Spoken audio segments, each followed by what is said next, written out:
It began in 1996, when the renowned Italian weapons designer Antonio Luccessi unveiled his newest venture, Armatech-Luccessi International, which stated as a modest defense firm soon found itself on the world stage.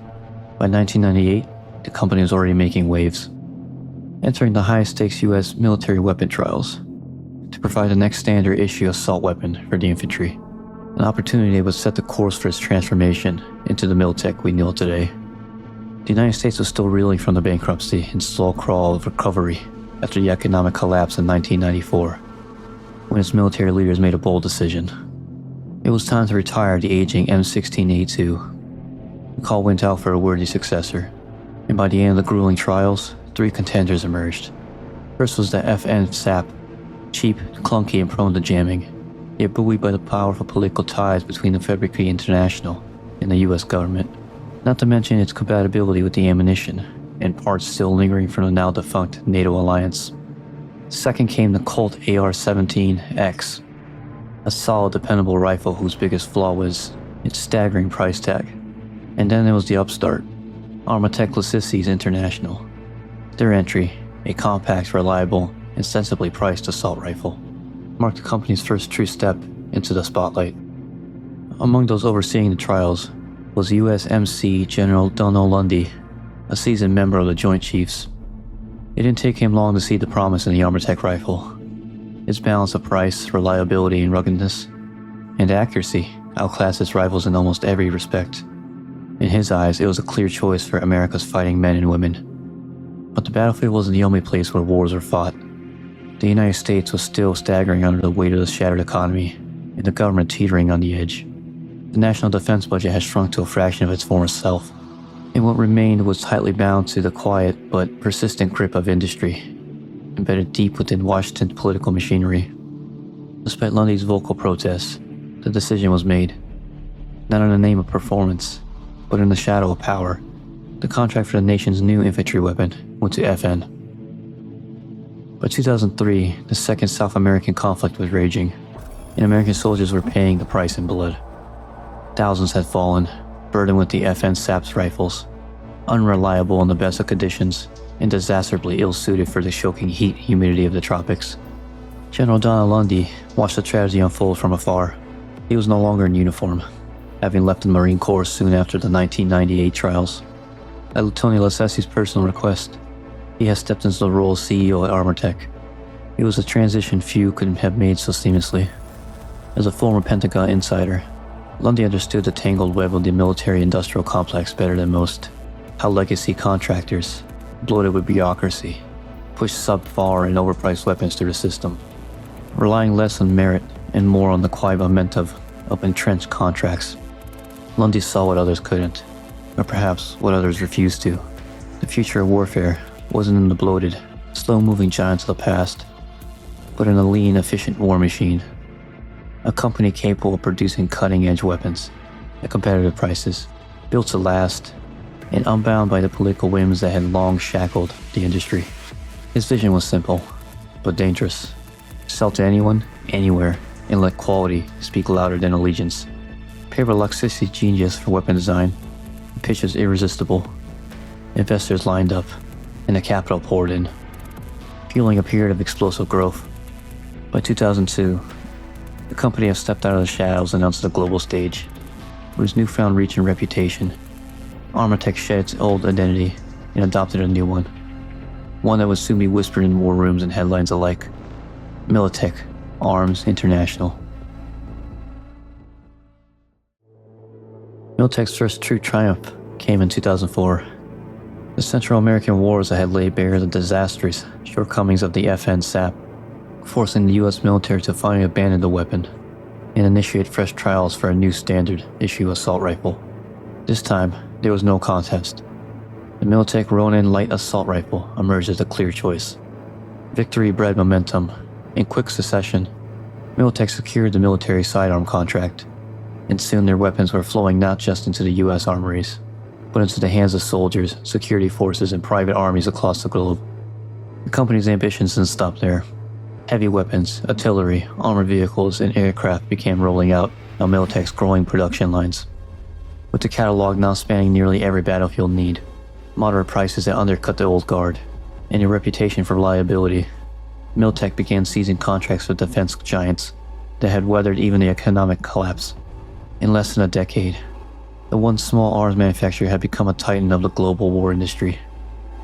By the mid-2010s, Militech stood at the summit of the global arms trade. In the United States and several other nations, it had become the largest defense contractor, its influence extending far beyond governments alone. Corporations, too, sought Militech services. Private armies and security forces outfitted head to toe in their gear. The dominance gave this company a new kind of power, the ability to consume its rivals. As older, less adaptable manufacturers faltered, Militech moved swiftly, absorbing their assets, their engineers, and their intellectual properties. Every acquisition fed the machine, expanding its resources and sharpening its designs. By the time the decade was halfway through, Militech was no longer just a weapons company. It was the backbone of modern warfare. Yet even at the height of its power, Militech was not without fractures. Donald Lundee's leadership was never in question. His results spoke for themselves, but his ambitions unsettled the board. He made no attempt to hide it. He wanted Militech to be the single greatest force on Earth, eclipsing all rivals. It was during this period that Lundy began locking horns with a Japanese megacorporation, Arasaka, a move that sent tremors through the corporate world. The rivalry was no secret. Both companies were titans in their fields, and the thought of them clashing openly stirred fears of a full-scale corporate war.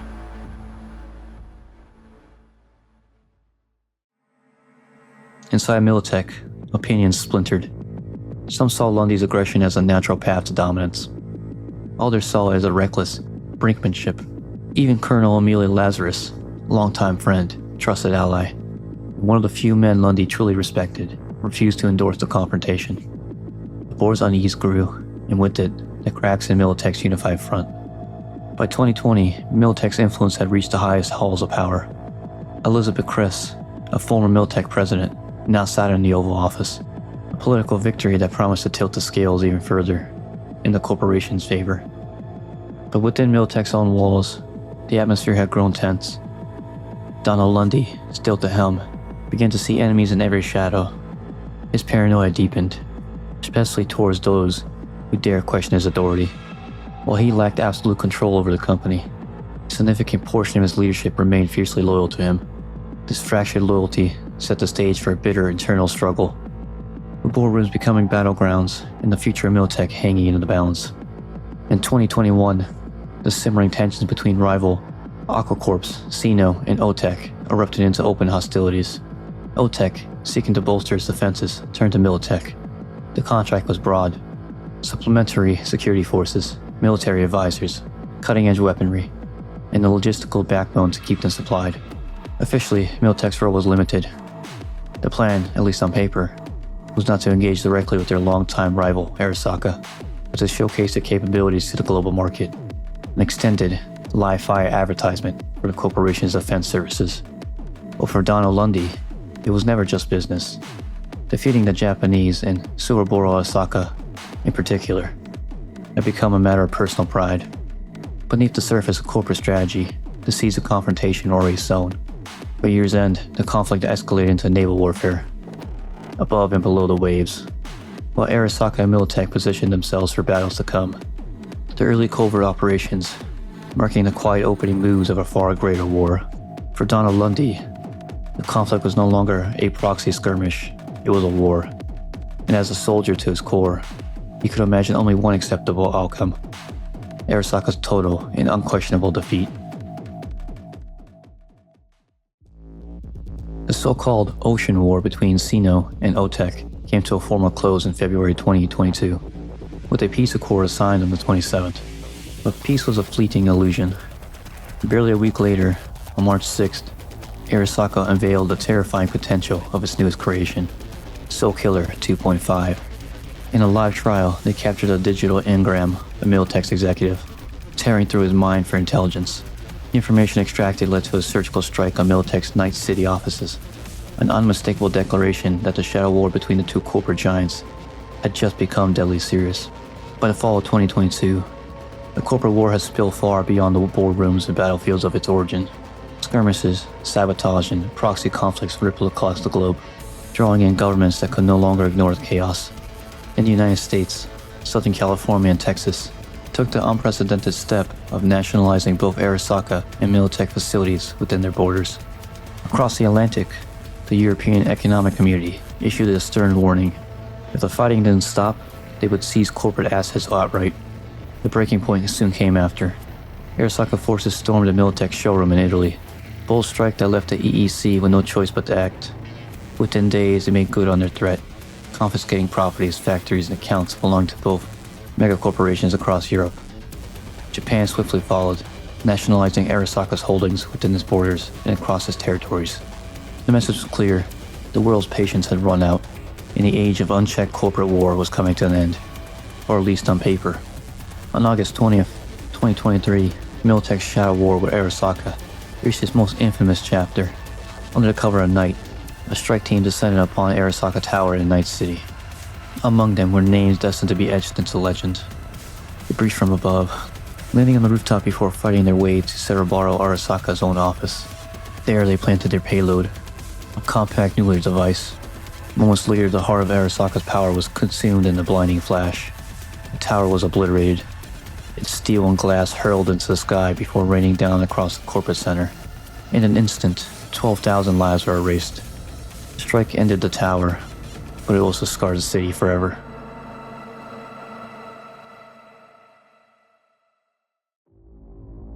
In the chaotic aftermath of the Night City nuclear blast, the new United States moved swiftly. President Elizabeth Kress declared martial law across the territories, still firmly under federal control. Her administration seizing the moment to consolidate power. To the public, she laid the blame squarely on Arasaka, accusing them of unleashing the disaster. But in the streets, in the bars, and in the shadow corners of the net, the whispers hid a different story.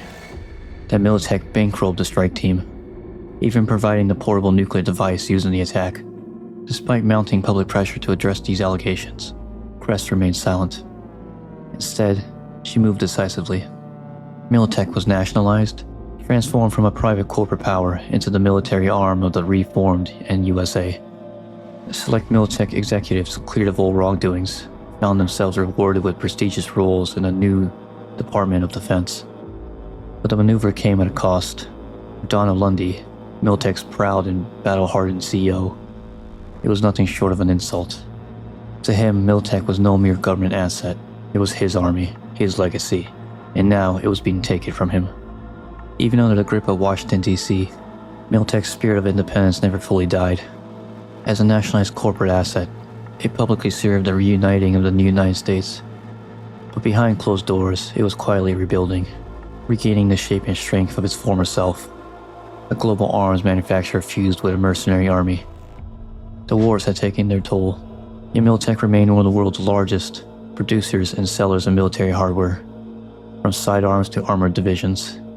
It supplied the NUS with tools of war and, in a twist of irony, was also the government's single largest customer. Donald Lundee still sat near the top, one of the most powerful figures on Militech's board of directors. Though he lacked the stock ownership to rule outright, his force of personality, network of loyal allies, and long history of battlefield and boardroom victories kept him in the command. Internal rivalry still festered. But Lundy had weathered worse, and he wasn't about to be pushed around. Over the decades, Donald Lundee turned Militech's rivalry with Arasaka into something far more personal. Time and again, he set himself against the Japanese megacorp, driven by a fierce pride and singular ambition to crush their bid for dominance in the global arms market and secure that crown for Militech. It was no longer just business, it was a vendetta. But Lundy's relentless aggression and unyielding arrogance came at a cost. He had forged more enemies than allies, even within his own sphere of influence. The same temper, however, was also the source of his dogged resolve, the steel in his spine that kept him pushing towards victory, no matter the cost. It took the full authority of President Elizabeth Kress to finally rein him in. By reactivating his commission and ordering him directly to stand down, she was the only one who could pull Lundy back from the brink, ending hostilities before the war consumed them all. By 2077, Militech stood as one of the largest and most formidable manufacturers of weapons and military vehicles on the planet. For decades, it had been woven into the fabric of American power, working hand in hand with the nation's military and police forces, supplying not only high-grade weaponry, but the training to wield it. After its nationalization, the NUS had turned Militech into a pillar of its military strength, using the corporation's vast resources to shore up its crumbling authority. In the years since, Militech clawed back some of its independence, though the line between corporate boardroom and government war room remained blurred. Several members of its board still occupied high-ranking positions within the Ministry of Defense, ensuring that the company's voice was never far from the ears of power. Thanks in large to the former Militech insiders, now embedded in the federal structure, the NUSA accounted for over 60% of the corporate's contracts, a reminder that even in the new era, Militech's fortunes remain tied to the fate of the nation it once served, and sometimes commanded. Amid its military contracts and political maneuvering, Militech found time for an unusual venture: cinema. In a surprising move, the corporation financed and released Corporate Wars, the musical, a lavish retelling of the infamous corporate conflicts. The film met with mixed reception. Critics and audiences alike praised its sweeping story, sharp choreography, and bombastic musical numbers. Not everyone was impressed. Many derided the production for its melodramatic twists and thinly veiled propaganda, calling it little more than flashy recruitment piece dressed in show tunes. Still, the movie found its audience. In a true Militech fashion, it kept the company's name on everyone's lips, for better or worse. President Myers declared her intention to run for another term, a decision that ignited protests across the nation. Before taking office, Myers had been the CEO of Militech, and to many citizens, the line between the new United States government and the corporation had long since vanished. With much of Militech's board occupying influential positions in the Pentagon, the interests of the state and the megacorp were deeply entwined. Public opposition grew from those who sought to break Militech's stronghold. But in Washington, the partnership remained strong. The capital was Militech's largest consumer, and the corporation's fortunes were tethered to its budget. Should the federal treasury ever run dry, Militech's empire could collapse overnight. Perhaps in anticipation of such a future, Militech unveiled an ambitious project: construction of a colony on Mars, promising a new frontier for those willing and wealthy enough to buy their way off Earth.